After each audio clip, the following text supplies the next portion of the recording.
사실 진영을 떠나서 같이 만나서 대화하고 계속해서 소통하고 이건 민주주의에서 굉장히 중요한 건데 이재명 대통령 후보 시절부터 또 취임 이후에도 종종 만나시잖아요. 이재명 대통령이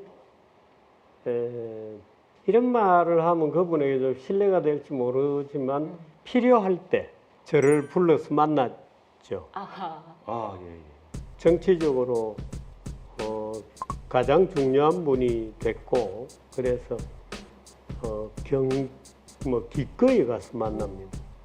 그런데 이재명 대통령 처음 제가 만나고 왔을 때에 이 보수권의 유튜브 또 보수권의 소위 시사평론가 이런 사람들이 수도 없이 달려들어서 정규제 변절자 아이고. 이재명의 푸들이다 뭐 이런 얘기로 도배질을 했어요. 그런데 그때는 못 참겠더라고요. 예. 다른 변호사 친구한테 전화를 해서 이런 일이 있어서 내가 도저히 이런 모욕적인 발언은 견딜 수가 없다 하고 얘기했더니 그 정도 다 같으면 뭐 미친 소리 들었다고 생각하고 잊어먹으세요 이러고 그러더라고요. 그래서 내가 정신을 차렸죠. 아, 넘어가야 되는 거구나. 제가 알기로는 주필님께서 이전에는 그 이재명 이재명 대통령을 많이 꽤 비판을 하신 걸로 알고 있거든요. 옛날 같으면 안 마주 앉으셨을 것 같은데요.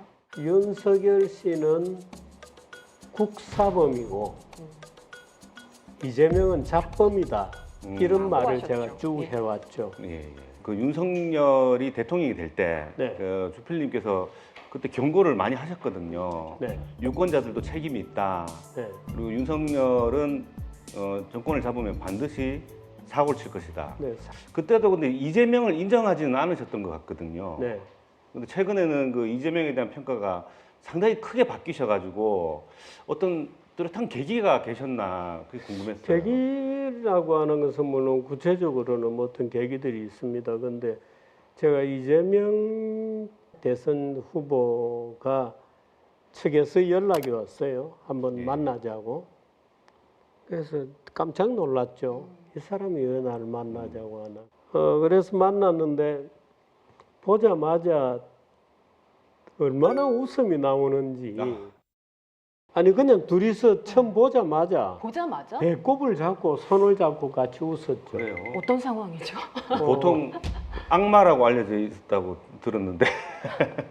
물론 이제 그 전에 약간 이제 이재명에 대해서는 과도하게 악마화 되어 있다는 주장을 내가 조금씩 했어요. 소위 그 이재명을 거짓말장이로 만든 소위 공직선거법 위반 사건입니다. 예. 골프를 같이 치기까지 했는데 네가 어떻게 김문기를 모르느냐는 그 문제였어요. 그런데 1심에 유죄를 받고 2심을 앞두고 있을 때입니다. 2심 고등법원 판결을 앞두고 있을 때인데 제가 자료를 다 구해가지고 찬찬히 들여다봤습니다. 제가 이거는 무죄다 그랬습니다. 아, 예견하셨죠. 예, 이거는 무죄다. 내가 해외 골프를 여러 번 치러 갔는데 나도 4년, 5년 전에 누구하고 골프를 같이 쳤는지 전혀 기억이 안 난다. 근데 그거를 너는 왜 기억을 못 하느냐고 추궁하는 거다. 네. 나는 김문기를 모른다. 김문기를 모를 수밖에 없죠. 왜? 자기 시장인데 시의 자회사의 과장급이에요. 모를 수도 있고 알 수도 있고. 니는 알았어야 된다고 윽박 지르는데 불과하지. 그게 무슨 증거가 되냐 하고 제가 이거는 무죄로 판결이 나야 옳은 판결이다 하고 이제 주장을 하기 시작했죠. 무죄가 났죠. 예, 그렇죠. 2심에서. 네. 고등법원에서 판결문이 나오니까 정규제가 다시 보자 정규제 이렇게 된 겁니다. 예. 그 전후였어요. 보자 그래서 후보자 뭐, 시절이었죠. 예, 뭐 볼 이유가 없다 그렇게 해서 둘이서 손을 잡고 한참을 웃었어요. 너무 재밌었어요. 근데 그럼에도 불구하고 대구 경북은 특히나 이재명 비토 정서가 워낙에 강해서 아직도 잠정적인 범죄자, 거짓말쟁이 이렇게 알고 있는 분들도 많이 계세요. 예. 뭐 지금 취임 이후에도 탄핵 집회를 계속하고 있는 것이 또 안타깝게도 대구 경북이기도 하거든요. 이재명 대통령 직접 만나보시니까 좀 이런 사람이다. 그분이 이념가는 아닙니다. 이념가는 아니다. 네. 오. 제가 볼 때는 이재명 대통령이 좌익적 성향을 지금 많이 가지고 있습니다. 예. 그렇다고 그분이 이념가일 거냐? 저는 그렇게 보지 않습니다. 어릴 때부터 좌익의 밭에서 큰 거예요. 어떤 얘기라 그러면 당연히 좌익적 공식을 가지고 있죠. 예. 그 좌익적으로 생각합니다. 근데 문제가 조금 커서 조금 들여다보자고 가지고 와봐하고 들여다보고 말하자면 문장 하나하나 풀기 시작하면 이재명 대표는 오히려 우파적 판단을 내릴 가능성이 굉장히 많은 사람이죠. 그렇게 보세요. 예. 좌파 그룹에서 컸고 성남시라고 하는 굉장히 거친 그러니까 거기서 컸거든요. 네.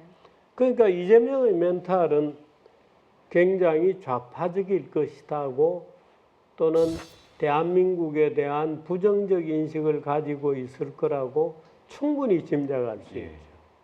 그런데 만나서 얘기를 이렇게 차근차근 해보잖아요. 그럼 굉장히 다른 면을 발견하게 돼요. 본인도 대통령 후보가 되어서 자기가 생각하는 방식이 약간 다를 수 있다는 것을 느낀 것 같아요. 이재명 대통령 후보 시절에 그 중도 보수를 표방을 했었잖아요. 네, 그러니까 예. 이재명으로서 선거 전략상으로도 정규제라든가 예. 또는 종합제라든가 이런 분이 필요하죠. 국힘당 진영에서는 아무도 안 움직이니까 가운데 언론계에 있는 종합제 정규제하고 미팅하는 모습을 보여줌으로써 중도층에 어필하겠다는 분명한 전략을 가지고 접근한 거죠. 좌파의 풍경으로 자란 사람이 그 대통령이 되어서 중도 보수를 표방해서 대통령이 되셨는데 주필님 보시기에 지금 대통령이 된 이재명은 중도 보수인 것 같습니까? 어떻게? 현실의 여러 그 이해관계자들이 있으니까 공개적으로 얘기하기는 어려운 얘기입니다만은 이재명은 변화하려고 굉장히 애를 쓴다고 저는 느낍니다. 민주당은 잘 안 바뀌죠. 그러니까 이 둘 사이에 필연적 모순이 있을 겁니다. 지금 뭐 이번에 지지율이 급락하는 일이 있었잖아요. 원래 이재명을 극적으로 지지했던 사람 말고 소위 중도 실용이라는 이름으로 이재명을 지지했던 그룹 중에 상당수가 떨어질 가능성이 있는데 두 달 만에 이런 상황이 어떻든 폭로되고 있는 것은 필연적이다 이렇게 저는. 그러니까 이재명 대통령은 여러 가지 어떤 중도 실용의 길을 가려고 하지만 국힘당은 국힘당대로 민주당은 민주당대로 완전히 이건 다른 세상에 살고 있거든요. 그 얘기할 이유도 없고 다른 사람하고 토론할 이유도 없고 자기들끼리만 얘기하고 앉아 있는 겁니다. 민주당도 거부하는 상태고 국힘당은 아예 그건 뭐 쳐다보지도 않죠. 그러니까 그 갈등은 이재명 대 민주당의 갈등일 가능성이 굉장히 많고 제가 그거는 대통령 되기 전부터 예고했었거든요. 이재명의 최대의 짐은 문제는 과제는 민주당이 될 거다. 신호가 조금 빨리 온 것일 수도 있겠네요. 지금 최근에. 신호가 조금 빨리 온 것일 수도 있고 국회에서 여가부 장관 또 교육부 장관 두 명이 날아가고 두 명이 새로 들어왔잖아요.